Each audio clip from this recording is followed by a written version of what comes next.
একবার ভাবুন তো, যদি হঠাৎ করে কোনো অপরিচিত লোকজন অন্য দেশ থেকে এসে আপনাদের শান্তিপূর্ণ গ্রামে হামলা চালায়, প্রিয়জনদের হত্যা করে এবং আপনাদের ঘর বাড়ি জমি সবকিছু দখল করে আপনাদেরকেই সেখান থেকে জোরপূর্বকভাবে তাড়িয়ে দেওয়া হয়, তাহলে কেমন লাগবে? নিজেদের জন্মভূমি থেকে বিতাড়িত হয়ে জীবন বাঁচানোর জন্য পালিয়ে বেড়াতে হয়। এ যেন কল্পনাতেও অসহনীয়।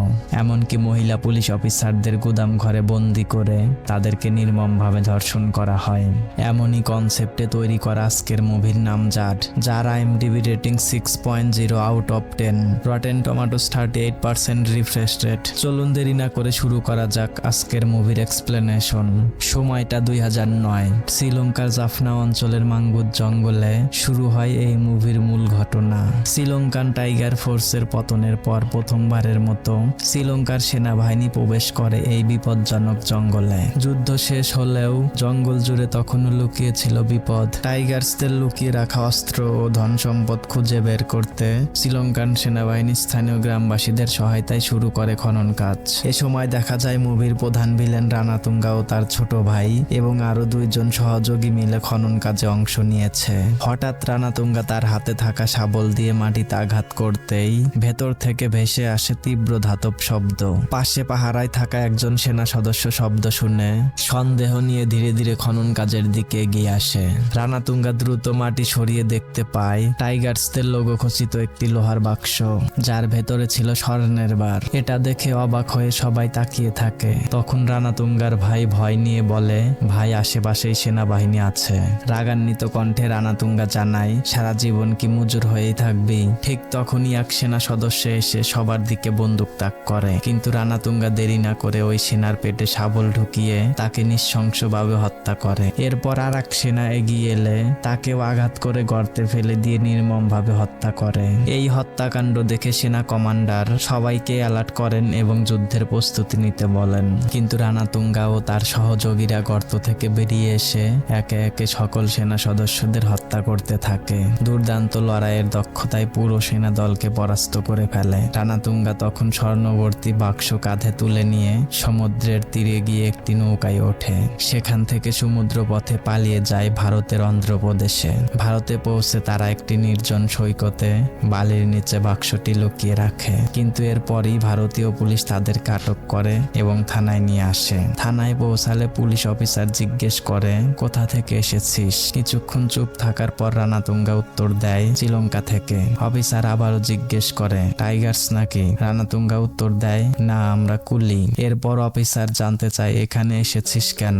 তখন রানাতুঙ্গার ভাই বলে, জঙ্গিরা আমাদের সবকিছু পুড়িয়ে দিয়েছে, ওখানে আর কিছুই অবশিষ্ট নেই, কাজ নেই, ঘরও নেই, আমরা এখানে আশ্রয়ের জন্য এসেছি। পুলিশ অফিসার গম্ভীর মুখে বলে, এই দেশে আইন আছে, থাকতে হলে আইডেন্টিটি লাগবে। এ কথা শুনে রানাতুঙ্গা আস্তে করে নিজের জামার ভেতরে লুকানো থাকা একটি স্বর্ণের বার বের করে মেঝেতে রাখে। স্বর্ণের বার দেখে অফিসারের চোখে লোভ জেগে ওঠে। সে হেসে বলে, এন্ট্রির জন্য এটা ঠিক আছে, তবে আইডেন্টিটির জন্য আরো লাগবে। এইবার বাকি 3 জনও নিজেদের লুকানো 3টি স্বর্ণের বার বের করে দেয়। অফিসার স্বর্ণের বারগুলো হাতে নিয়ে কটাক্ষ করে বলে, তোদের কি শুধু ঠিকানা বদলাতে হবে নাকি নামও পাল্টাতে হবে? রানাতুঙ্গা নির্ভর কণ্ঠে বলে, আমার নাম আমার খুব পছন্দ। অফিসার কৌতূহল বশত জিজ্ঞেস করে, তোর নাম কি? উত্তরে বলে রানাতুঙ্গা। শেষ পর্যন্ত ঘুষ নিয়ে পুলিশ অফিসার তাদেরকে ভারতীয় নাগরিকত্ব করে দেয়। মুভির দৃশ্যপট পরিবর্তন হয়ে চলে যায় বর্তমান ভারতের রাজধানী দিল্লির রাষ্ট্রপতি ভবনে। সকালের শান্ত পরিবেশে রাষ্ট্রপতি ভবনে আসে একটি রহস্যময় পার্সেল। রাষ্ট্রপতি নিজ হাতে পার্সেলটি খুলতেই হঠাৎ থমকে যান। তার মুখে আতঙ্কের ছাপ স্পষ্ট হয়ে ওঠে। পার্সেলের ভেতর থেকে বেরিয়ে আসে রক্তমাখা একটি চিঠি এবং কয়েকটি হাতের কাটা আঙ্গুল। তিনি স্তব্ধ হয়ে চিঠিটা হাতে নিয়ে পড়তে শুরু করেন। চিঠিটা ছোট একটি মেয়ের হাতে লেখা, মাননীয় রাষ্ট্রপতি, আমি আপনাকে অন্ধ্রপ্রদেশের ছোট্ট একটি গ্রাম মোটপল্লী থেকে লিখছি। আমার হাত অনেক ছোট, কিন্তু আমার সমস্যাগুলো অনেক বড়। আমার ভাই নিজের হাতের আঙ্গুল কেটে আপনাকে পাঠিয়েছে। আপনি যদি 24 ঘন্টার মধ্যে আমাদের সাহায্য না করেন, তাহলে শুধু হাতের আঙ্গুল নয়, এরপর আমাদের মাথা কাটা আসবে। এই হৃদয় বিদারক চিঠিটা পড়ে রাষ্ট্রপতির চোখ দিয়ে জল চলে আসে। এরপর রাষ্ট্রপতি সিবিআই অফিসার সত্যমূর্তিকে তড়িঘড়ি করে ফোন করে ডেকে নিয়ে আসেন। অফিসার আসার পরে রাষ্ট্রপতি তাকে সেই চিঠি দেখান। সত্যমূর্তি চিঠিটা পরে রীতিমতো স্তম্ভিত হয়ে পড়েন। তখন রাষ্ট্রপতি তাকে কড়া নির্দেশ দিয়ে বলেন, আপনাকে ব্যক্তিগতভাবে মোটুপল্লীতে গিয়ে তদন্ত করতে হবে। সেখানে কি হচ্ছে বিস্তারিত সব তথ্য আপনি নিজেই সংগ্রহ করুন এবং আমাকে নিয়মিত রিপোর্ট করুন। আমি আপনাকে এই তদন্তের জন্য বিশেষ অনুমতি দিচ্ছি। রাষ্ট্রপতির আদেশে সিবিআই অফিসার সত্যমূর্তি এরপর মোটুপল্লীর উদ্দেশ্যে রওনা দেন। দৃশ্যপট পরিবর্তন হয়ে চলে আসে প্রত্যন্ত গ্রাম মোটুপল্লীতে। সেখানে এক চাষি নিজের জমিতে লাঙ্গল দিয়ে চাষ করছিল। হঠাৎ তার লাঙ্গল জমির মাটিতে আটকে যায়। সে লাঙ্গল টানতেই মাটির ভেতর থেকে বেরিয়ে আসে মানুষের হাত। দৃশ্যটি দেখে চাষি ভয়ে চিৎকার করে ওঠে। তার চিৎকার শুনে আশেপাশের লোকজন সেখানে দৌড়ে চলে আসে। গ্রামের লোকেরা মাটি খুঁড়তেই একের পর এক বেরিয়ে আসে মাথা কাটা লাশ। আতঙ্কে চারিদিক নিস্তব্ধ হয়ে যায়। সবাই হতবাক। তারা লাশগুলো গাড়িতে করে গ্রামে নিয়ে আসে। কিছুক্ষণ যেতেই সেখানে পুলিশ এসে পৌঁছায় এবং তদন্ত শুরু করে। পুলিশ অফিসার বিজয় লক্ষ্মী গ্রামের লোকজনদের জিজ্ঞাসাবাদ করে, কিন্তু সবাই চুপ করে মাথা নিচু হয়ে দাঁড়িয়ে থাকে। ভয়ে কেউ কোনো কথা বলে না। তবে এই সময় এক বাচ্চা ছেলে কিছু বলতে যাচ্ছিল। তখনই তার মা ছেলেটির মুখ চেপে ধরে তাকে থামিয়ে দেয়। হঠাৎ এক বৃদ্ধ পাগল বলে ওঠে, কেউ কিচ্ছু বলবে না। এরা শুয়ে থাকা মরা আর ওরা দাঁড়িয়ে থাকা মরা। এরা গ্রামের সম্মান রক্ষা করতে গিয়ে মরেছে। এটা গ্রাম না, এটা একটা শ্মশান। শ্মশানে সবকিছু পুড়ে ছাই হয়ে গিয়েছে। পাগলের সব কথা শুনে গ্রামবাসীরা প্রিয়জনদের নিথর দেহ জড়িয়ে ধরে হাউমাউ করে কান্নায় ভেঙে পড়ে। এই দৃশ্য দেখে পুলিশ অফিসার বিজয় লক্ষ্মী গ্রামের মানুষদের আবারও জিজ্ঞাসা করে, কে করেছে এই নৃশংস কাজ? এবার তো আমাকে বলুন। ঠিক তখনই ওই ছেলেটি দৃঢ় কণ্ঠে বলে ওঠে, রানাতুঙ্গা। নাম শুনে বিজয় লক্ষ্মী আর এক মুহূর্ত দেরি না করে নিজের পুরো ফোর্স নিয়ে রওনা দেয় রানাতুঙ্গাকে গ্রেপ্তার করতে। পথেই তিনি ফোন করে সিআই অফিসারকে বিষয়টি জানায়। কিন্তু রানাতুঙ্গার নাম শুনে সিআই অফিসার ভয়ে আতঙ্কিত হয়ে যায়। সঙ্গে সঙ্গে তিনি বিজয় লক্ষ্মীকে হুঁশিয়ারি করে এবং রানাতুঙ্গাকে গ্রেপ্তার করতে যেতে নিষেধ করে। কে এই রানাতুঙ্গা? কেন তার নাম শুনে একজন সিআই অফিসার পর্যন্ত কেঁপে উঠলেন? একটু পরেই আমরা তা জানতে পারবো। কিন্তু বিজয় লক্ষ্মী সিআই অফিসারের কথা অমান্য করে তাকে গ্রেপ্তার করতে চায়। পথের মধ্যে যখন পুলিশ ফোর্স জানতে পারে আমরা রানাতুঙ্গাকে গ্রেপ্তার করতে যাচ্ছি, ঠিক তখনই গাড়ি থামিয়ে পুলিশ কনস্টেবলগুলি ভয়ে স্পট রিজাইন করে পালিয়ে যায়। পরে বিজয় লক্ষ্মী মহিলা কনস্টেবলদের নিয়ে রানাতুঙ্গার বাড়িতে যায়। সেখানে গিয়ে এই গুন্ডাদের বেপরোয়াভাবে পিটিয়ে পরাস্ত করে বিজয় লক্ষ্মী রানাতুঙ্গার মায়ের কাছে চলে আসে। এ সময় রানাতুঙ্গার মা ক্ষিপ্ত হয়ে তাকে থাপ্পড় দিলে সে তৎক্ষণাৎ তার হাত ধরে ফেলে। এরই মধ্যে বাড়ির ভেতর থেকে রানাতুঙ্গার স্ত্রী ভারতী বেরিয়ে এসে বিজয় লক্ষ্মী সহ সকল মহিলা পুলিশদের ঘরের ভেতরে ডেকে নিয়ে যায়। ঘরে গিয়ে ভারতী জিজ্ঞেস করে, কিছু জল খাবার দেব? আপনারা অনেক দূর থেকে এসেছেন। বিজয় লক্ষ্মী তখন বলে, আমরা এখানে সেবা নিতে আসিনি। ওই অমানুষটা কোথায়? সে 10 জন নিরীহ মানুষের মাথা কেটেছে। এটা শুনে ভারতী বলে, উনি আমার স্বামী হয়, ভদ্রভাবে কথা বলুন। সে আরো বলে, তাকে যে ধরতে এসেছেন আপনাদের কাছে কি কোনো ওয়ারেন্ট আছে? এ সময় বিজয় লক্ষ্মী উত্তেজিত হয়ে ভারতীর দিকে পিস্তল তাক করে এবং সে আবারও জিজ্ঞেস করে, রানাতুঙ্গা কোথায়? দ্রুত বাইরে আসতে বলো। সঙ্গে সঙ্গেই ভারতী তাকে মেরে রক্তাক্ত করে ফেলে আর সে গুন্ডাদের আদেশ করে সকল পুলিশদের ইউনিফর্ম খুলে ফেলতে। তখন ভারতী সহ সমস্ত গুন্ডারা মিলে পুলিশ অফিসারদের পোশাক খুলে বিবস্ত্র করে একটি গুদাম ঘরে বন্দি করে রাখে এবং পর্যায়ক্রমে গুন্ডারা তাদেরকে নির্মমভাবে ধর্ষণ করে। একটু পরে গুদাম ঘরে ভারতী এসে বিজয় লক্ষ্মীকে বলে, এই বাড়িতে পুরুষ কনস্টেবলরা পা রাখতে ভয় পায় আর তুই 10টা মৃতদেহ দেখে এখানে চলে এলি। সে আরো বলে, আমার স্বামী রানাতুঙ্গা 1000 জনকে মারতে যাচ্ছে। ওই যুগে রাবণকে থামানোর জন্য রাম এসেছিল, কিন্তু এই রানাতুঙ্গাকে থামাতে কোনো রাম এ যুগে জন্মায়নি। সেই মুহূর্তে এন্ট্রি হয় মুভির প্রধান চরিত্র ব্রিগেডিয়ার বলদেব প্রতাপ সিং। সে ট্রেনে করে চেন্নাই থেকে অযোধ্যা যাচ্ছিল।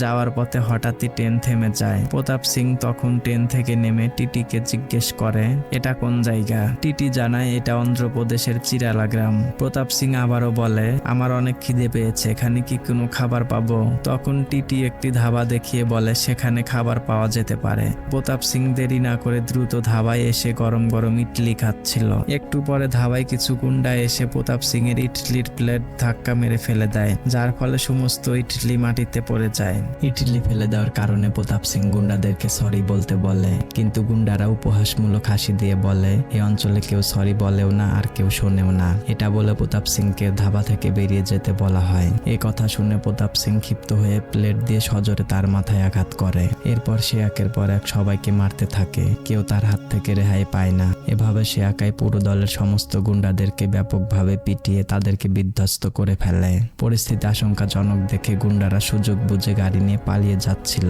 ঠিক সেই মুহূর্তে প্রতাপ সিং এসে গাড়ি ধরে আটকে ফেলে। এজন্য নিরুপায় হয়ে গাড়ি থেকে নেমে এসে একজন গুন্ডা বলে, তুই আমাদের এলাকায় এসে আমাদেরকেই মারছিস, তুই জানিস না আমরা কার লোক? সে জানায় আমরা রাম সুপার রেড্ডির লোক। তখন প্রতাপ সিং বলে সে কি সরি বলবে?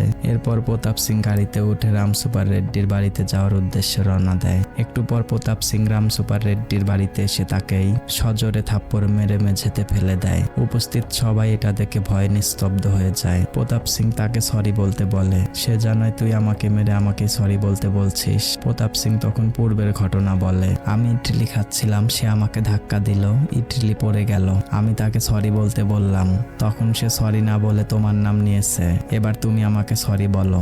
কথা শুনে রেগে গিয়ে রাম সুপার রেড্ডি তার সমস্ত গুন্ডাদেরকে প্রতাপ সিংকে মারার জন্য আদেশ করে। আদেশ পেয়ে গুন্ডারা তাকে মারতে আসলে সে একে একে সকল গুন্ডাদের হাত পা ভেঙে দিয়ে সবাইকে নাস্তানাবুদ করে ফেলে। রাম সুপার রেড্ডি সবার এমন করুণ পরিস্থিতি দেখে বলে, তুই আমার এলাকায় এসে আমাকে কুকুরের মতো মারলি, এটা যদি আমার ভাই জানতে পারে তাহলে তোকে তো রাস্তায় উলঙ্গ করে টানতে থাকবে। প্রতাপ সিং বলে, সে কে? সে কি সরি বলবে?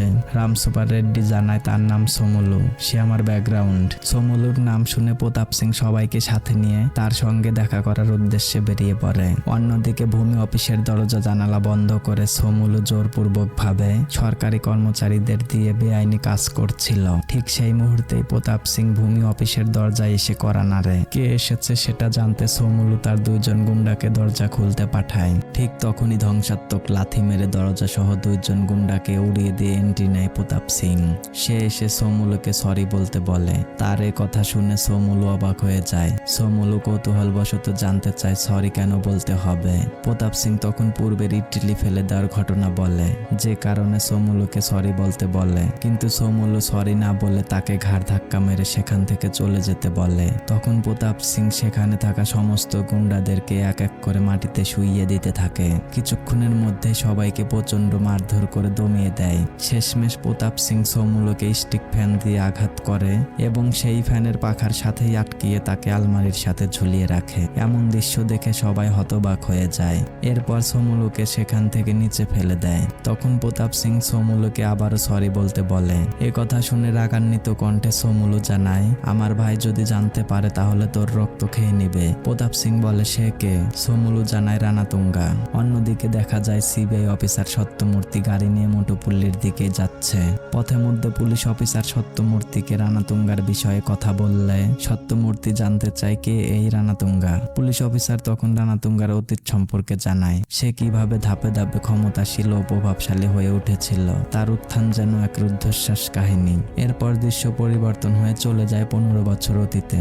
সেই সময় একজন দুর্নীতিগ্রস্ত পুলিশ অফিসার স্বর্ণের লোভে পড়ে রানাতুঙ্গা সহ আরো 3 জনের কাছ থেকে 4টি স্বর্ণের বার ঘুষ নিয়ে তাদেরকে ভারতীয় নাগরিকত্ব করে দেয়। তারপর থেকে সেখানে তারা অপরাধের সাম্রাজ্য তৈরি করতে থাকে।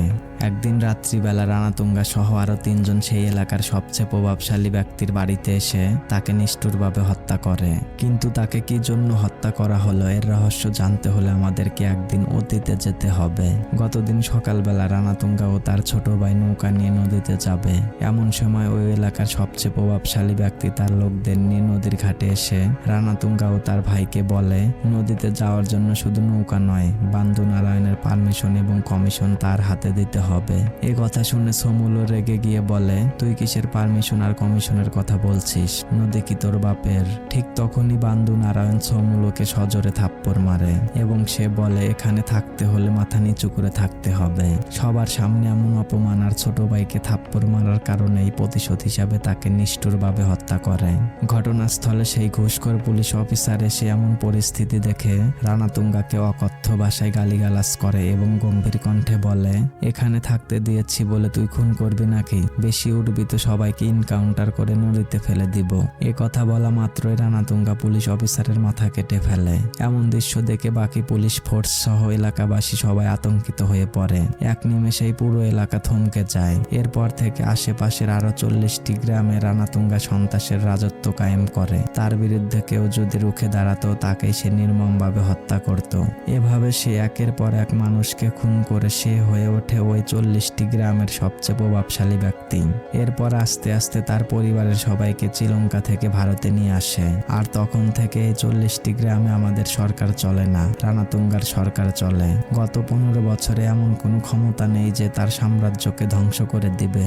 অন্যদিকে দেখা যায় প্রতাপ সিং গাড়ি দিয়ে ধাক্কা মেরে রানাতুঙ্গার বাড়ির গেট ভেঙে ভিতরে প্রবেশ করেছে। ভেতরে প্রবেশ করেই রানাতুঙ্গার লোকজনদের বেধড়ক পিটিয়ে সবাইকে পরাস্ত করে সোমুলুকে ধরে নিয়ে ঘরের মধ্যে চলে যায়। প্রতাপ সিং তখন সোমুলুকে তার ভাইকে ডাকতে বলে। সোমুলুর ডাক শুনে রানাতুঙ্গা ঘরের ভেতর থেকে বেরিয়ে আসে। তখন প্রতাপ সিং তাকে সরি বলতে বলে, কিন্তু রানাতুঙ্গা বলে সরি কেন বলতে হবে। প্রতাপ সিং আবারও সেই পূর্বের ইট্টিলি ফেলে দেওয়ার ঘটনা তুলে ধরে। বিষয়টি বুঝতে পেরে উপস্থিত সবাইকে অবাক করে দিয়ে রানাতুঙ্গা সরি বলে। এতে সবাই অনেক বিস্মিত হয়ে যায়। রানাতুঙ্গার মুখে সরি শুনে প্রতাপ সিং সন্তুষ্ট হয়ে তার বাড়ি থেকে বেরিয়ে যাচ্ছিল, কিন্তু সে হঠাৎ থেমে গিয়ে আবারও রানাতুঙ্গার কাছে চলে আসে।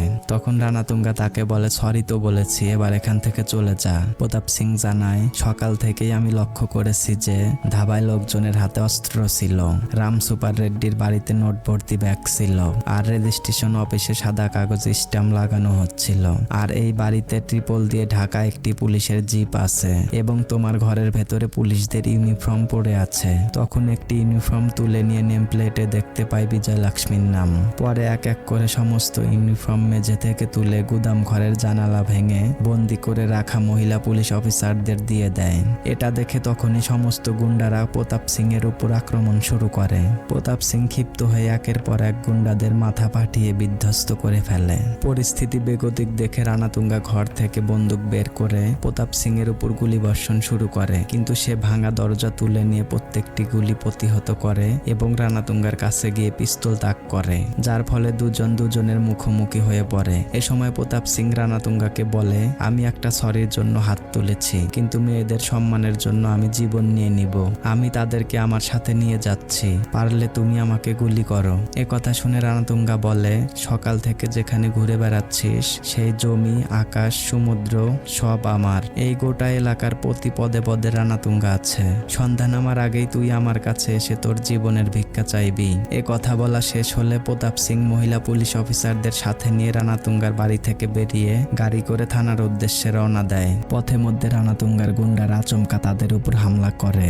এ সময় প্রতাপ সিং গাড়ির উপর থেকেই গুন্ডাদের সাথে লড়াই করতে থাকে। লড়াইয়ের এক পর্যায়ে গুন্ডাদের গাড়ির সাথে ধাক্কা লেগে প্রতাপ সিং নিচে পড়ে যায়। এই সুযোগে কিছু গুন্ডা মহিলা পুলিশদের গাড়ির উপরে উঠে আক্রমণ করে। তখন গুন্ডারা একজন মহিলা পুলিশকে জোরপূর্বক ভাবে গাড়ি থেকে টেনে মাটিতে ফেলে দেয়। মহিলা পুলিশটি গুন্ডাটিকে মেরে সে বাঁচার জন্য প্রাণপণে দৌড়ে পালানোর চেষ্টা করে, কিন্তু অবশেষে গুন্ডাটি পিছন থেকে দৌড়ে এসে তাকে নির্মমভাবে পিঠে ছুরি ঢুকিয়ে দেয়। ঠিক সেই মুহূর্তে মহিলা পুলিশগুলো গাড়ি নিয়ে এসে গুন্ডাটিকে মেরে ছুরিকাঘাতপ্রাপ্ত মহিলা পুলিশকে তাদের গাড়িতে তুলে নেয়। অন্যদিকে প্রতাপ সিং নিজের ফাইটিং স্কিল দেখিয়ে গুন্ডাদেরকে প্রতিহত করে পুলিশ অফিসারদের গাড়িতে উঠে পড়ে। এ যাত্রায় তারা সেখান থেকে কোনোভাবে গাড়ি নিয়ে পালিয়ে একটি গ্রামে আসে। প্রতাপ সিং তখন আঘাতপ্রাপ্ত মহিলা পুলিশটিকে কোলে করে গ্রামের ভেতরে প্রবেশ করে সাহায্য পাওয়ার জন্য। গ্রামবাসীদের অনেক ডাকলেও কোনো সাড়া শব্দ পাওয়া যায় না। এ সময় আহত মহিলা পুলিশটা তৃষ্ণার্ত হয়ে জল পান করতে চায়। তখন প্রতাপ সিং এদিক ওদিক খুঁজে একটু জলের সন্ধান পায় না। ঠিক সেই মুহূর্তে একটা বৃদ্ধা মহিলা গ্লাস হাতে বাইরে বেরিয়ে আসে। প্রতাপ সিং বৃদ্ধা মহিলার হাত থেকে গ্লাসটি নিয়ে আঘাতপ্রাপ্ত মহিলা পুলিশটির মুখে ধরতেই সে মৃত্যুবরণ করে। তার এমন মর্মান্তিক মৃত্যুতে সবাই কান্নায় ভেঙে পড়ে। তখন প্রতাপ সিংকে রানাতুঙ্গা ফোন করে বলে, তোর বোনের চিৎকার আর গ্রামের নিরাপত্তা কেমন লাগলো? আমি তোকে আগেই বলেছিলাম এখানকার পথ কিলোমিটারে নয়, পড়ে থাকা লাশ দিয়ে মাপা হয়। সে আরো বলে, তোর এমন অবস্থা করবো যে তুই নিজেই এসে আমাকে সরি বলবি। তোর কাউন্টডাউন শুরু হলো। রানাতুঙ্গার এমন কথা শুনে প্রতাপ সিং বিজয়লক্ষ্মীকে জিজ্ঞেস করে এই খবর তার কাছে কিভাবে পৌঁছালো, আর এই গ্রামবাসীরা কোথায়, কি এমন ঘটেছিল, তুমি কেন রানাতুঙ্গাকে গ্রেপ্তার করতে গিয়েছিলে? প্রশ্নের প্রতি উত্তরে বিজয়লক্ষ্মী বলে, এই অঞ্চলের আগেও অনেক মৃতদেহ পাওয়া গেছে, কিন্তু আজকে সকালে প্রথমবার তার প্রমাণ পাওয়া গিয়েছিল। তার ভিত্তিতে আমরা রানাতুঙ্গাকে গ্রেপ্তার করতে যাই, কিন্তু সেখানে যাওয়ার পর রানাতুঙ্গার স্ত্রী ভারতী আমাদেরকে একটি ভয়ঙ্কর সত্য ঘটনা জানায়। তখন আমরা দেখতে পাই সুইজারল্যান্ডের ডাভোস শহরকে। সংক্ষেপে বললে ডাভোস হলো একটি বিখ্যাত পর্যটন শহর। সেখানে প্রতি বছর জানুয়ারি মাসে বিশ্ব নেতারা, বিশিষ্ট ব্যবসায়ী, অর্থনীতিবিদ অর্থনীতিবিদ এবং গণমাধ্যম ব্যক্তিত্বরা বিশ্ব অর্থনৈতিক ফোরাম, ওয়ার্ল্ড ইকোনমিক ফোরাম নামক সম্মেলনে মিলিত হয়। সেখানে একজন ভারতীয় মন্ত্রী মিটিং করতে গিয়ে সাক্ষাৎ করেন এক বিজনেসম্যানের সাথে। বিজনেসম্যান মন্ত্রীকে বলে, বিজ্ঞানীরা ইউরেনিয়ামের বিকল্প পেয়েছে। ইউরেনিয়াম হলো পরমাণু বোমার মূল উপাদান। এই ইউরেনিয়ামের বিকল্প হচ্ছে থোরিয়াম, যেটা খুবই মূল্যবান এবং রিয়ার একটি তেজস্ক্রিয় পদার্থ। কয়েক মাস আগে আমাদের কিছু স্যাটেলাইট এই থোরিয়ামের কিছু বৈশিষ্ট্য শনাক্ত করেছে। অস্ট্রেলিয়ার পশ্চিম উপকূলে এবং ভারতের দক্ষিণ অন্ধ্রপ্রদেশের 600 কিলোমিটার উপকূলীয় অঞ্চলে অবস্থিত। এর ভেতরে প্রায় 100 কিলোমিটার এলাকা জুড়ে সবচেয়ে ভালো থোরিয়াম আছে বলে জানা গেছে। তাই আমরা যদি বালি থেকে থোরিয়াম আলাদা করে বিশুদ্ধভাবে বাইরে পাঠিয়ে দিতে পারি, তার জন্য আপনি যত টাকা চান পেয়ে যাবেন। তবে আপনাকে এই অন্ধ্রপ্রদেশের 100 কিলোমিটার জায়গা দখল করে খালি করতে হবে। বিজনেসম্যানের এ প্রস্তাব পেয়ে মন্ত্রী জানায়, এই কাজ ভারতীয় সরকার করতে দিবে না, তবে আপনার টাকার অফার পছন্দ হয়েছে। তখন মন্ত্রী টাকার লোভ সামলাতে না পেরে অনেক ভেবেচিন্তে বলে, এই কাজ শুধুমাত্র একজন করতে পারবে। বিজনেসম্যান বলে, কে সেই ব্যক্তি? মন্ত্রী বলে, রানাতুঙ্গা। এরপর মন্ত্রী বিজনেসম্যানকে সাথে করে রানাতুঙ্গার বাড়িতে নিয়ে এসে একটি মিটিং করে। মিটিং এ রানাতুঙ্গাকে মন্ত্রী বলে, তুমি যদি উপকূলীয় এলাকার 30টা গ্রামের জমি দখল করে সেই জায়গায় খালি করতে পারো এবং জমির সমস্ত দলিল এই বিজনেসম্যানকে তুলে দাও, এর বিনিময়ে তুমি 25,000 কোটি টাকা পাবে। এত টাকার কথা চিন্তা করে রানাতুঙ্গা এই কাজ করতে সম্মত জানায়। রাজি হওয়ার পরে রানাতুঙ্গা গ্রামের সকল মানুষদের একত্রিত করে তাদের জমি রানাতুঙ্গার নামে লিখে দিতে বলে। এজন্য গ্রামের সবাইকে দলিলে স্বাক্ষর করতে বলা হয়, কিন্তু এতে গ্রামের কিছু মানুষ দলিলে স্বাক্ষর করতে অস্বীকৃতি জানায়। ফলে রানাতুঙ্গা তাদেরকে গুলি করে হত্যা করে এবং কয়েকজনকে অমানবিক নির্যাতন করে। এসব দেখে গ্রামের মানুষ ভয়ে তাদের জমি রানাতুঙ্গার নামে লিখে দিতে বাধ্য হয়। এমত অবস্থায় গ্রামের একটি মেয়ে রানাতুঙ্গার এসব অপকর্মের ফুটেজ ধারণ করে এবং মিডিয়াতে প্রচার করে। এই ফুটেজটা মন্ত্রীর সহকারী মন্ত্রীকে দেখায়। এটা দেখে মন্ত্রী রেগে গিয়ে দ্রুত রানাতুঙ্গাকে ফোন করতে বলে। এরপর রানাতুঙ্গার হয়ে কাজ করা সেই সিআই অফিসার গ্রামে এসে সমস্ত গ্রামবাসীদের সামনে ওই মেয়েটিকে নির্মমভাবে অমানবিক নির্যাতন করে এবং তার ইজ্জত হরণ করে। দৃশ্য পরিবর্তন হয়ে বর্তমানে আসে। দেখা যায় ওই ঘটনার পর থেকে মেয়েটির শরীরে এমনভাবে প্রভাব ফেলেছে, সে মানসিক ভারসাম্যহীন হয়ে গিয়েছে। এমন দৃশ্য দেখে প্রতাপ সিং হতভম্ব হয়ে যায় এবং বৃদ্ধ মহিলাটিকে বলে, এখানে অনেক অন্যায় হয়েছে, কেউ এর প্রতিবাদ করেনি। বৃদ্ধ মহিলা বলে, এই 30টা গ্রামের ভিতরে একটি গ্রামের মানুষ প্রতিবাদ করেছিল। মুহূর্তেই দৃশ্য আবার অতীতে চলে যায়। দেখা যায় ওই গ্রামের কিছু মানুষ কোর্টের সামনে প্রতিবাদ করছে তাদের জমি তাদেরকে ফিরিয়ে দেওয়ার জন্য। সে সময় একজন সরকারি উকিল তাদের কাছে এসে নোটিশে থাকা গ্রামবাসীদের জবানবন্দি পড়ে শোনায়। নোটিশে লেখা ছিল, আমাদের গ্রামের মানুষের জীবন মাছ ধরার উপর নির্ভরশীল ছিল। পরিবর্তিত পরিস্থিতি এবং সমুদ্রের ক্রমবর্ধমান ঝুঁকি দেখে আমাদের জমি রানাতুঙ্গার ফিশারিজ কোম্পানির নামে বিক্রি করে দিলাম। এর বিনিময়ে আমরা সঠিক ও সম্পূর্ণ টাকা পেয়েছি। এমন মিথ্যা বানোয়াট নোটিশ শুনে গ্রামবাসীদের একজন বলে ওঠে, এর জন্য আপনি কত টাকা ঘুষ নিয়েছেন? এ কথা বলেই সে তাকে উদ্দেশ্য করে থুতু নিক্ষেপ করে। এই দুর্ব্যবহার দেখে উকিল বলে ওঠে, একজন সরকারি অফিসারের উপর আক্রমণ করেছে এরা, এদেরকে দ্রুত গ্রেপ্তার করুন। নির্দেশ পেয়ে পুলিশ গ্রামের মানুষদের গ্রেপ্তার করে থানায় নিয়ে দিনভর তাদেরকে বেপরোয়াভাবে পিটিয়ে গুরুতর জখম করে ফেলে। এরপর তাদের সবাইকে থানা থেকে মুক্তি দেওয়া হয়। মুক্তি পেয়ে তারা সবাই গ্রামে ফিরে আসে। গ্রামবাসীরা তাদের শরীরে এমন গুরুতর জখম দেখে বুঝতে পারে তারা তাদের জমির দলিল ফিরিয়ে নিয়ে আসতে ব্যর্থ হয়েছে। এখন সবাইকে এই গ্রাম ছেড়ে চলে যেতে হবে। এটা অনুধাবন করে গ্রামবাসীরা কান্নায় ভেঙে পড়ে। এরপর একটা ছোট্ট মেয়ে তার দাদার কাছে দৌড়ে এসে বলে, দাদা, মা বলেছিল আমাদের নাকি গ্রাম ছেড়ে চলে যেতে হবে। রাজা, চিন্নি, লক্ষ্মী কেউ নাকি আমার সঙ্গে থাকবে না, সবাই পৃথক হয়ে যাবে। আমি শুনেছিলাম একটা ছোট্ট মেয়ে স্কুল বন্ধ হয়ে যাওয়ার কারণে রাষ্ট্রপতির কাছে চিঠি লিখেছিল। রাষ্ট্রপতি ওই চিঠি পেয়ে নিজে এসে স্কুল খুলে দিয়েছিলেন। যদি আমরাও রাষ্ট্রপতির কাছে চিঠি লিখি তাহলে কি উনি আমাদেরকেও সাহায্য করবেন? মেয়েটির এমন জ্ঞানী কথা শুনে তার দাদা বলে, আমরা অবশ্যই চিঠি লিখব। এরপর মেয়েটি রাষ্ট্রপতি বরাবর চিঠি লেখে। মুভির প্রথমেই আমরা এই চিঠিটা দেখেছিলাম যেটা রাষ্ট্রপতির কাছে এসেছিল। চিঠি লেখা শেষে ছোট্ট মেয়েটির দাদা সহ সেখানে থাকা সকলেই হাতের বৃদ্ধা আঙ্গুল কেটে ফেলে, কারণ রাষ্ট্রপতি চিঠির সঙ্গে হাতের কাটা আঙ্গুল দেখতে পেলে বিষয়টি অবশ্যই গুরুত্ব সহকারে দ্রুত পদক্ষেপ গ্রহণ করবে। আর অন্য কারণটি ছিল রানাতুঙ্গা যেন দলিল দলিলে স্বাক্ষর করিয়ে তাদের জমি নিজের নামে লিখে নিতে না পারে। এরপর চিঠি আর হাতের কাটা আঙ্গুল একটি বক্স বন্দি করে পোস্ট অফিসে নিয়ে যায়। পোস্টমাস্টারের কাছে চিঠির বক্সটি দিয়ে রাষ্ট্রপতির ঠিকানায় পৌঁছে দিতে বলা হয়। চিঠি দিয়ে বাইক নিয়ে তারা সবাই গ্রামে যাওয়ার উদ্দেশ্যে বেরিয়ে পড়ে। পথের মধ্যে হঠাৎ ভারতী ও রানাতুঙ্গা মিলে তাদের সবাইকে নির্মমভাবে গলা কেটে হত্যা করে। কেউ তাদের হাত থেকে রেহাই পায় না। রাষ্ট্রপতির কাছে চিঠি পাঠানোর দায়ে তাদেরকে এমন নিষ্ঠুরভাবে হত্যা করা হয়, যেটা কিনা আমরা মুভির পূর্বেই দেখেছিলাম। একজন কৃষক তার জমি চাষ করতে বেরিয়ে আসে 10 জনের মাথা ছাড়া লাশ। এরপর মুভির দৃশ্য পরিবর্তন হয়ে আবারও বর্তমানে আসে। দেখা যায় বিজয় লক্ষ্মী প্রতাপ সিংকে বলে, জমিতে ওই 10টা মৃতদেহ পাওয়ার পর এই প্রথম আমরা রানাতুঙ্গার বিরুদ্ধে প্রমাণ পাই। সেজন্য আমরা মেয়েরা রানাতুঙ্গাকে গ্রেপ্তার করতে গিয়েছিলাম। আমাদের পুলিশ স্টেশন থেকে কোনো পুরুষ আমাদের সঙ্গে যায়নি। পরে জানতে পারি এই পুলিশগুলো সবাই রানাতুঙ্গারই পোশাক পরিহিত গুন্ডা। রানাতুঙ্গার বাড়িতে যাওয়ার পর আমাদের সবাইকে গুদাম ঘরে আটকে রেখে নির্মমভাবে ধর্ষণ করা হয়। এ কথা শুনে প্রতাপ সিং হতভম্ব হয়ে পড়ে এবং সে প্রতিজ্ঞা করে, আমি এই অন্যায়ের প্রতিশোধ নিব, এমনকি রানাতুঙ্গাকেও মেরে ফেলব। তৎক্ষণাৎ প্রতাপ সিং থানায় গিয়ে একটি অভিযোগ দায়ের করে। সে প্রথম থেকে শুরু করে, আমি ইডলি খাচ্ছিলাম, কেউ আমাকে ধাক্কা দিল, ইডলি পড়ে গেল। আমি তাকে সরি বলতে বললাম, কিন্তু সরি বলেনি। সে রাম সুপার রেড্ডির নাম নিল, সেও সরি বলেনি। এরপর তিনি সমুলুর নাম নিল।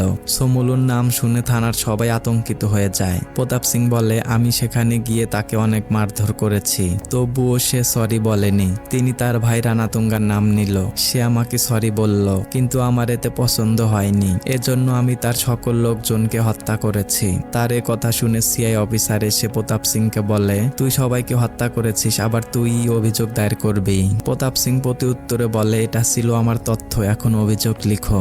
এটা বলেই সে বিজয় লক্ষ্মীকে ডেকে নিয়ে আসে। তাদের এমন বেহাল অবস্থা দেখে সিআই অফিসার সহ থানার সবাই অনেক হাসি ঠাট্টা করে। হঠাৎ প্রতাপ সিং বলে ওঠে, মেয়েদের নিয়ে মজা করতে লজ্জা করে না?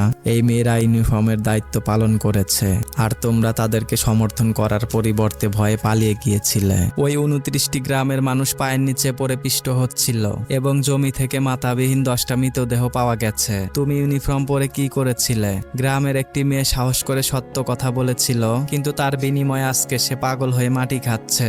এ কথা বলেই প্রতাপ সিং সিআই অফিসারের শরীর থেকে পুলিশের ইউনিফর্ম খুলে ফেলে আর বলে, তুমি এই ইউনিফর্মের যোগ্য না। তখনই পেছন থেকে এক কনস্টেবল তার মাথায় সজোরে আঘাত করে, যার ফলে সে ধরাশায়ী হয়ে পড়ে এবং তাকে মারধর করে চেয়ারের সাথে বেঁধে ফেলে। তখন থানার সিআই অফিসার সমুলুকে ফোন করে বলে, যে লোকটা আপনার বাড়িতে ঢুকে মারধর করেছিল, আমি তাকে থানায় বেঁধে রেখেছি। আপনি একবার হ্যাঁ বলুন, আমি তাকে মেরে তার লাশ আপনার বাড়িতে নিয়ে আসছি। সমুলু তাকে জীবিত রাখতে বলে এবং সে জানায়, তার মৃত্যু আমার হাতে লেখা আছে, আমি এখনই আসছি।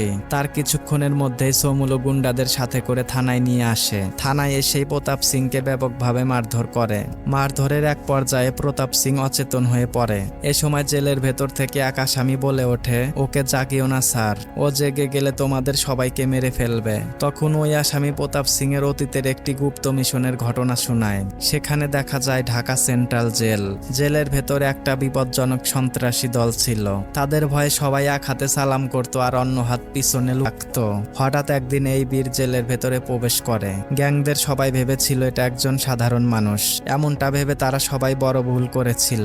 গ্যাংদের সবাই একদিন জেলের ভেতরে প্রতাপ সিং এর সাথে বিরোধ করতে আসলে প্রতাপ সিং বেধড়ক পিটিয়ে তাদের সবাইকে মেরে ফেলে। আসামি আরো বলে, ওই গ্যাং যে ভুলটা করেছিল তুমি সেই একই ভুল করো না, এটা কোনো স্বাভাবিক আইটেম না, এটা একটা অ্যাটম বোম। পুরো জেল তাকে বুলডোজার বলে ডাকতো। তখন সমুলু বলে, ও যদি বুলডোজার হয় তাহলে আমি হলাম ট্যাঙ্ক। সেই মুহূর্তে সমুলু এক গুন্ডাকে পাঠায় এটা জানতে প্রতাপ সিং বেঁচে আছে কিনা। গুন্ডাটির হাত প্রতাপ সিং এর নাকে ধরতেই হাতে থাকা ধুলো উড়ে যায়। সাথে সাথে প্রতাপ সিং জেগে ওঠে এবং তাকে মেরে মাটিতে শুইয়ে দেয়। এরপর সে দেওয়াল ভেঙে শেকল থেকে নিজেকে মুক্ত করে শুরু করে এক দুর্দান্ত ফাইট। সে গুন্ডাদের ছুরি দিয়ে অনবরত কুপিয়ে তাদের সবাইকে মেরে ফেলে। এরপর প্রতাপ সিং এবং মহিলা পুলিশ অফিসার একত্রে থানার সিআই অফিসারের মাথা মুন্ডু ফাটিয়ে তাকে হত্যা করে ফেলে। পরিশেষে সমুলু প্রতাপ সিংকে মারতে আসলে তার হাড়গোড় ভেঙে তাকেও হত্যা করে ফেলে। এরপর সবার লাশ থানার ভেতলিয়ে দিয়ে তারা সকলেই বাইরে চলে যায়। বাইরে গিয়ে প্রতাপ সিং এবং মহিলা পুলিশ অফিসারগুলো নিজেদেরকে পানি দিয়ে পরিষ্কার করে নেয়। অন্যদিকে খবর পেয়ে রানাতুঙ্গা থানায় এসে দেখতে পায় তার ভাই সমুলু সহ বাকি সবাইকে মেরে থানার ভেতরে ঝুলিয়ে রেখেছে। এমন হৃদয় বিদারক দৃশ্য দেখে রানাতুঙ্গা ভীষণ কষ্ট পায় এবং সে ক্ষুব্ধ হয়ে যায়। ওই সময় থানার ভেতরে থাকা আসামি তাকে বলে, স্যার আপনি পরে এসে ভালোই করেছেন, না হলে ওই 30 জনের জায়গায় আপনার লাশও ঝুলতো। ঠিক তখনই প্রতাপ সিং রানাতুঙ্গাকে ফোন করে বলে, তোমার ভাইদের ঝুলন্ত অবস্থায় দেখে কেমন কষ্ট হচ্ছে, আমাকে খোঁজার চেষ্টা করো না, আমি তোমাকে মেরে ফেলতে আসছি। ফোনে কথা শেষ হলে রানাতুঙ্গা ওই আসামিকে মেরে 30 জনের সাথে ঝুলিয়ে দিয়ে থানা থেকে বেরিয়ে যায়। অন্যদিকে সিবিআই হেডকোয়ার্টার থেকে সত্যমূর্তিকে ফোন করে জানায়, আপনার পাঠানো ছবিতে থাকা লোকটির ভারতীয় রেকর্ডে কোনো কেস নেই, তবে আমাদের ফেসিয়াল স্ক্যানে এই ফেসটা একটা ইন্টারন্যাশনাল ক্রিমিনালের সাথে ম্যাচ হয়েছে। সত্যমূর্তি জানতে চায় সে কে। মহিলা অফিসার বলে, উনি হলেন বিখ্যাত মধুবেল কারিকালান। এই নাম শুনে সত্যমূর্তি আতঙ্কিত হয়ে থমকে যায় এবং সে তার বিস্তারিত তথ্য জানতে চায়। তখন মহিলা অফিসার জানায়, উনি হলেন deputy commander of Jaffna tiger force. তিনি আমাদের প্রাক্তন মন্ত্রীকে হত্যা করার পরিকল্পনা করেছিল, কিন্তু তার সাংগঠনিক বিরোধী কার্যক্রমের জন্য তাকে টাইগার ফোর্স থেকে বহিষ্কার করা হয়। উনি কোনো সাধারণ সন্ত্রাসী নয়, সে প্রচণ্ড বিপজ্জনক। এ কথা বলে তার বিস্তারিত তথ্য সত্যমূর্তিকে পাঠিয়ে দেয়। সিবিআই অফিসার সত্যমূর্তি রানাতুঙ্গার সকল তথ্য জেনে বুঝতে পারে সে একা রানাতুঙ্গাকে কিছুই করতে পারবে না। এই জন্য সে আর্মি হেডকোয়ার্টারে ফোন করে সেনা অফিসারকে বলে, আমি সিবিআই অফিসার সত্যমূর্তি, আমার কাছে রাষ্ট্রপতির স্পেশাল অর্ডার আছে। সে আরো বলে, একটা ভয়ঙ্কর টেরোরিস্টকে ধরতে হবে, আমি এখন মোটুপল্লিতে আছি, আমার স্পেশাল ফোর্স লাগবে। তখন সেনা অফিসার জানায়, আপনি খুব প্রত্যন্ত অঞ্চলে আছেন, নিকটতম ইউনিটকে পৌঁছাতে কমপক্ষে 3 ঘন্টা সময় লাগবে। এ কথা শুনে সত্যমূর্তি জানায়, আমার কাছে এত সময় নেই, ওকে খুব দ্রুত ধরতে হবে, না হলে প্রত্যেক মিনিটে লাশ পড়বে। এ সময় সেনা অফিসার স্ক্যান করে জানতে পারে ওই এলাকায় একজন সক্রিয় অফিসার আছে এবং সে বলে, আমি তাকে পাঠাতে পারি। একজন অফিসারের কথা শুনে সত্যমূর্তি উপহাস করে বলে, এখানে যে আছে সে কোনো সাধারণ চোর ডাকাত নয়, তাকে আটকাতে গেলে পুরো একটা ব্যাটালিয়ন লাগবে। সেনা অফিসার সত্যমূর্তিকে জানায়, যুদ্ধ শুরু করতে গেলে একটা ব্যাটালিয়নের দরকার, কিন্তু যুদ্ধ থামাতেও একাই যথেষ্ট। সত্যমূর্তি বিস্মিত হয়ে বলে, সে কে? তখন সেনা অফিসার তার সম্পর্কে বিস্তারিত বলে, 2016 সালে সার্জিক্যাল স্ট্রাইক বা বালাকোর সে প্রতিবার শত্রুর ঘুম কেড়ে নিয়েছে। সে ছিল পাকিস্তানের জন্য দুঃস্বপ্ন। এরপর অপারেশন বিজয় ও বাংলাদেশ ঢাকা জেলের গোপন অভিযান। সে নিজের শত্রুকে ক্ষমা করতে পারে, কিন্তু দেশের শত্রুকে তাড়া করে খুঁজে খুঁজে হত্যা করে। সে আরো বলে, আপনি যে জায়গার কথা বলছেন উনি এখন সেখানেই আছেন। তিনি জাট রেজিমেন্টের একজন সেরা কমান্ডার, ব্রিগেডিয়ার বলদেব প্রতাপ সিং। দৃশ্য পরিবর্তন হয়ে চলে যায় সেই বিজনেসম্যান ও মন্ত্রীর কাছে। বিজনেসম্যান জমির ডকুমেন্ট এবং রানাতুঙ্গার সাথে দেখা করার জন্য টাকা পয়সা নিয়ে বন্দরে অপেক্ষা করছিল। এক পর্যায়ে তিনি মন্ত্রীকে বলে, রানাতুঙ্গা কোথায়? এর কিছু সময় পরে সেখানে রানাতুঙ্গা জাফনা টাইগার ফোর্সের ইউনিফর্ম পরে সাথে 2টা কন্টেইনারে গ্রামের নিরীহ মানুষদের ধরে নিয়ে আসে। তারপর কন্টেইনার থেকে গ্রামবাসীদের বের করে একত্রিতভাবে বসিয়ে দেওয়া হয়। সেখানে বসে থাকা সেই ছোট্ট মেয়েটিকে তুলে এনে রাষ্ট্রপতির কাছে আরো একটি চিঠি লিখতে বলে রানাতুঙ্গা। সে তখন গ্রামবাসীদের গুলি করে নির্মমভাবে হত্যা করে এবং এই লোমহর্ষক দৃশ্যের বর্ণনা ছোট্ট মেয়েটির চিঠিতে লিপিবদ্ধ করতে বলা হয়। মেয়েটি রীতিমতো ভয় পেয়ে তার কথা মতো চিঠিতে লেখে। হঠাৎ গ্রামের বৃদ্ধ পাগলটা রানাতুঙ্গাকে বলে, তুই যে পাপ করেছিস সেই পাপই একদিন তোকে শেষ করে দিবে। যে হাতের আঙ্গুল কেটেছিস সেই হাতই একদিন তোকে শুলে চড়াবে। ওই মুহূর্তে রানাতুঙ্গা পাগলটিকে গুলি করে। অন্তিম সময়ে পাগলটি শপথ করে, আমি মরে যাচ্ছি আর তুইও অতি শীঘ্রই মরে যাবি। সেই সময় ইন্ডিয়ান আর্মির হেলিকপ্টার নিয়ে এন্ট্রি হয় ব্রিগেডিয়ার বলদেব প্রতাপ সিং। সে হেলিকপ্টার থেকে রাইফেল দিয়ে অনবরত ফায়ারিং করে, যে কারণে গুন্ডাদের ব্যাপক মৃত্যু হতে থাকে। এরপর রকেট লঞ্চার দিয়ে একের পর এক সন্ত্রাসীদের উড়িয়ে দিয়ে অবশেষে অটোমেটিক মেশিনগান তুলে নিয়ে সমস্ত সন্ত্রাসীদের বিধ্বস্ত করে ফেলে। পরবর্তীতে মেশিনগান হাতে রানাতুঙ্গার সম্মুখীন হয়। তখন রানাতুঙ্গা ছোট্ট মেয়েটিকে জিম্মি করে প্রতাপ সিং এর হাতে থাকা অস্ত্র ফেলে দিতে বলে। নিরুপায় হয়ে প্রতাপ সিং অস্ত্র ফেলে দিয়ে নিজেকে স্যারেন্ডার করে। প্রতাপ সিং এর দিকে পিস্তল তাক করে রানাতুঙ্গা বলে, আমার হাতে সাধারণ মানুষের চেয়ে সেনা সদস্য বেশি মরেছে, আর এই দেশ থেকে চলে যাওয়ার আগে শেষ মরাটা একজন সেনাকেই মারব।